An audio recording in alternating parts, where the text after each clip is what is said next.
السلام علیکم دوستوں، اس چینل کے اوپر میں نے آج سے یہ ڈیسائیڈ کیا ہے کہ آپ لوگوں کے وہ تمام تر سوالات جو عمومی نوعیت کے ہوتے ہیں، بظاہر تو آپ لوگ مجھ سے کیلکولیشنز کے لیے یا ذائچہ بنوانے کے لیے وہ سوالات پوچھتے ہیں، لیکن اس کے اندر کچھ ایسے ٹاپکس ہوتے ہیں جو باقی لوگوں کی بھی ہیلپ کر سکتے ہیں۔ اس حوالے سے میں نے ڈیسائیڈ کیا ہے کہ ایک بار پھر اس چینل کے توسط سے آپ کے سامنے وہ تمام تر ایشوز رکھوں جن کے حوالے سے ہم کہہ سکتے ہیں کہ روزمرہ معاملات میں بھی یہ سوالات عمومی طور پر ایک نیومرولوجسٹ سے یا کسی روحانی امور کے ماہر سے بھی یہ سوالات پوچھے جا سکتے ہیں۔ اور اس حوالے سے آج ہم بچوں کے رشتوں کے حوالے سے بات کریں گے۔ اکثر پوچھا جاتا ہے کہ بچوں کے رشتے نہیں آ رہے، یا رشتے تو آتے ہیں لیکن اس کے بعد جو دیکھ کر جاتا ہے وہ دوبارہ واپس نہیں آتا۔ اسی ضمن میں نے ایک سوال آپ کے سامنے کمپائل کر کے رکھا ہے، اور میری خواہش ہے کہ اس سوال کے اکارڈنگ اس کے اندر جو مسائل پوشیدہ ہیں عمومی طور پر ان کا ڈسکس کیا جائے۔ میں یہاں پر ایک بات بتا دوں کہ جب نیومرولوجیکل کیلکولیشنز کے حوالے سے میں پڑھ رہا تھا اور میں اپنے ٹیچرز کے پاس بھی جایا کرتا تھا، تو ہمارے ٹیچر ایک وظیفہ بتایا کرتے تھے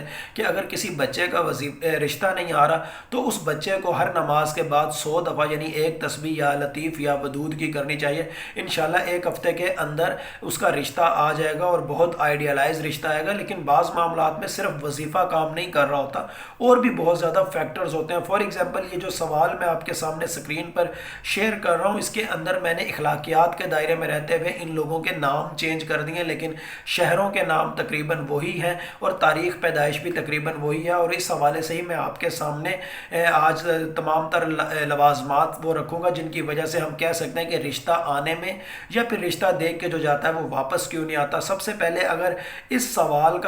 کے اکارڈنگ ان کا ذائچہ بنایا جائے ان تمام تر بچوں کا، اور ان کے گھر کی انرجیز کو ٹائم اینڈ اسپیس تھیوری کے اکارڈنگ یا زمان اور مکان کے تصور کے اکارڈنگ دیکھا جائے تو واضح طور پر نظر آتا ہے کہ ان کا گھر کمفرٹ زون کا شکار ہے، اور اسی کمفرٹ زون کی وجہ سے ماحول میں کافی زیادہ سٹریس بھی ہے، مثبت انرجیز بالکل بھی نظر نہیں آ رہی، اور جو گیسٹ بھی آتا ہے وہ نیگیٹو وائبز ایبزورب کر کے جاتا ہے۔ اور اسی وجہ سے میں نے کچھ دن پہلے بھی آپ کے سامنے ایک پوسٹ کی تھی کہ کچھ جگہوں پر جا کر آپ کا دل کرتا ہے کہ ہم یہاں پر سدا رہیں یا ایک لمبے وقت کے لیے لیں، لیکن کچھ جگہیں ایسی ہوتی ہیں جہاں جا کر آپ کا دل کرتا ہے کہ فوراً سے پہلے نکلیں۔ تو ان کے گھر کے اندر اس قدر زیادہ سٹریس والا ماحول یا نیگیٹو وائبریشنز ہیں کہ جس کی وجہ سے جو بھی شخص ان کے گھر آتا ہے یا رشتہ دیکھنے والے آتے ہیں وہ دوبارہ ان کے گھر آنے کا نام نہیں لیتے، یا وہاں سے ان کو فرسٹریشن بہت زیادہ ایبزورب ہوتی ہے۔ پھر ان کی بڑی بیٹی کے حوالے سے دیکھیں تو وہ اسکول ٹیچر ہیں، لیکن ان کے اوپر ان کے ذہن کے اوپر گھر کو چلانے کا نفسیاتی دباؤ ہے، اور ایک طرح سے ہم کہہ سکتے ہیں کہ وہ ڈیفینسو موڈ میں رہتے ہیں۔ ان کی تاریخ پیدائش بھی بتا رہی ہے، ان کا نام بھی بتا رہا ہے، اور اس تمام تر سوال کا psycho linguistic and cognitive analysis کیا جائے یا ڈسکورس انالیسس کی صورت میں ان تمام تر ٹرمز کو دیکھا جائے تو واضح طور پر نظر آتا ہے کہ جو بھی رشتہ دیکھنے آتا ہے وہ یہ سوچتے ہیں کہ یہ اتنی پروفیشنل یا اتنی ڈیفینسو موڈ میں یا اس کے اوپر اس قدر زیادہ ذمہ داریاں ہیں، اگر یہ سسرال آئے گی تو یہ کیسے اپنے لہجے کو نرم کرے گی یا کیسے یہ نارمل وے میں بیہیو کرے گی۔ اور اسی ضمن میں یہ کہا جا سکتا ہے کہ جب کوئی بچی یا کوئی بیٹا یا بیٹی اگر وہ پروفیشنلزم میں داخل ہوتا ہے، کوئی پروفیشنل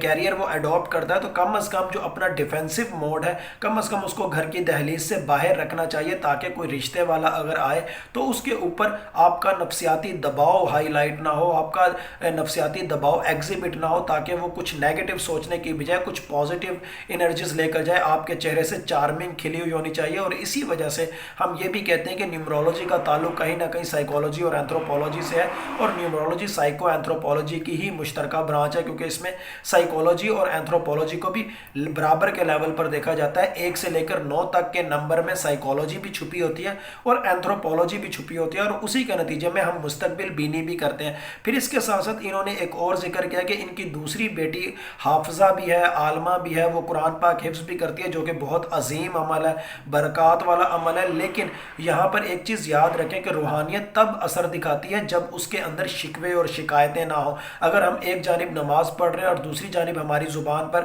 شکوے ہیں، فار ایگزامپل کہ اللہ کو کیا میں ہی ملا تھا کہ میرے ساتھ وہ زیادتی کرے، میرے ساتھ وہ نعوذ باللہ اس قسم کے حالات میرے اوپر ہی نازل کرے، میرے اوپر ہی کوئی سختیاں آئیں، تو اس قسم کے جو شکوات ہوتے ہیں ان کے حوالے سے کہا جاتا ہے کہ پھر روحانیت اثر نہیں کر رہی ہوتی، پھر ہم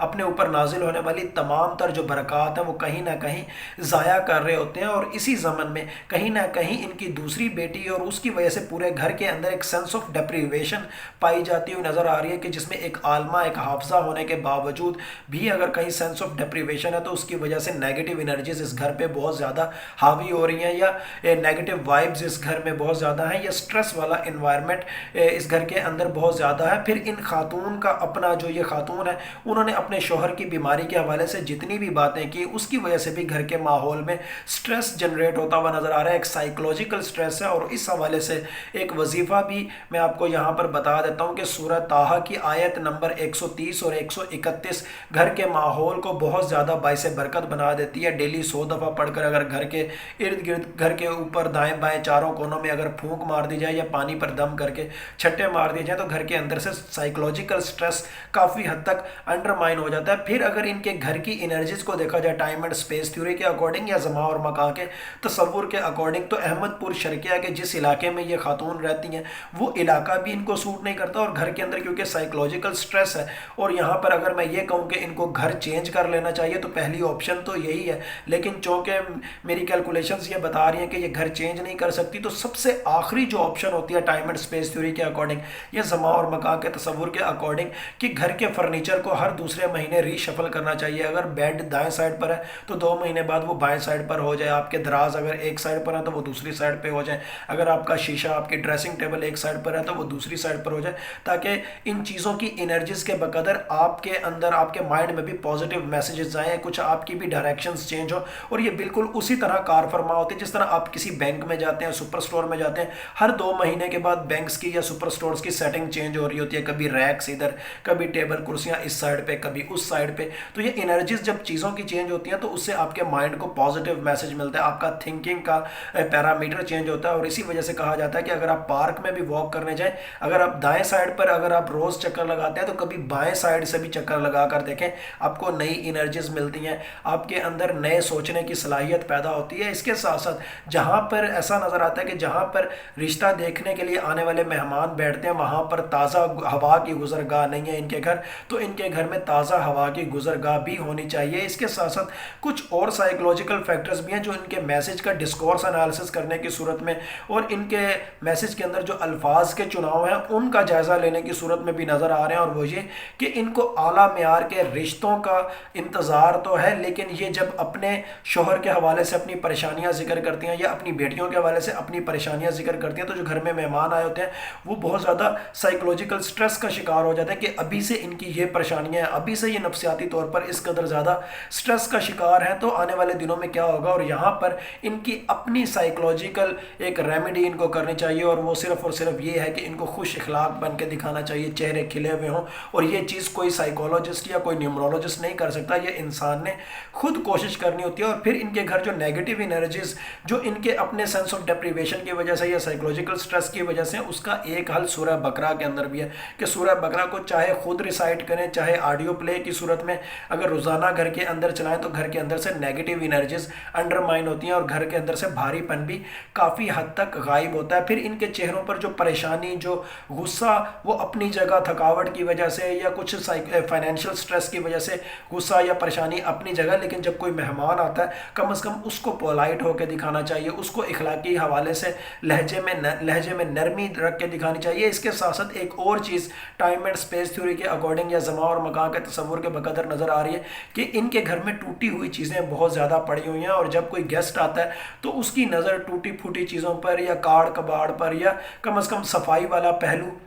وہ بہت زیادہ انڈرمائن ہوتا ہے. اور آپ کو یہاں پر ایک بات بتا دوں, جب ہم یونیورسٹی میں بھی پڑھتے تھے تو ہم 2 ٹرمز پڑھتے تھے, ایک ماڈرنائزیشن کی اور ایک ڈیولپمنٹ کی. اور ماڈرنائزیشن اور ڈیولپمنٹ کو اکثر لوگ ایک ہی ٹرم میں سمجھتے ہیں, لیکن یہاں پر میں آپ کو بتا دوں کہ اگر آپ کسی جھونپڑی میں بھی جاتے ہیں لیکن وہاں پر بستر سلیقے سے لگے ہوئے ہیں, برتن سلیقے سے ایک جگہ پر پڑے ہوئے ہیں, ہم کہتے ہیں کہ یہ لوگ یہاں پر رہنے والے لوگ ڈیولپ ہیں, آج نہیں تو کل انہوں نے ترقی کر جانی ہے. لیکن اگر ہم کسی ڈی ایچ اے یا بحریہ ٹاؤن میں جاتے ہیں اور وہاں پر ہم دیکھتے ہیں کہ ایک بہت بڑی عالی شان کوٹھی ہے لیکن کمروں میں کوئی بھی نہیں بیٹھا اور لائٹ پنکھے خام خواہ چل رہے ہیں, کھانا کھایا ہوا ہے لیکن آدھے برتن میں کھانا بچا ہوا ہے اور آدھا ایسے ہی پڑا ہے, کپڑے اتارے پھینکے, جہاں دل کیا ادھم مچا ہوا چیزوں کا, تو ہم کہتے ہیں کہ یہ ڈیولپ نہیں, یہ ماڈرنائز ہے. آج نہیں تو کل انہوں نے تباہ ہو جانا ہے, ان کی اس نسل نے نہیں تو کم از کم اگلی نسل نے فائنینشلی کولیپس کر جانا ہے. اور یہی چیز ان کے گھر میں بھی نظر آتی ہے کہ ان کے گھر میں ڈیولپمنٹ بھی کہیں نہ کہیں نہیں ہے, ایبسنٹ ہے, اور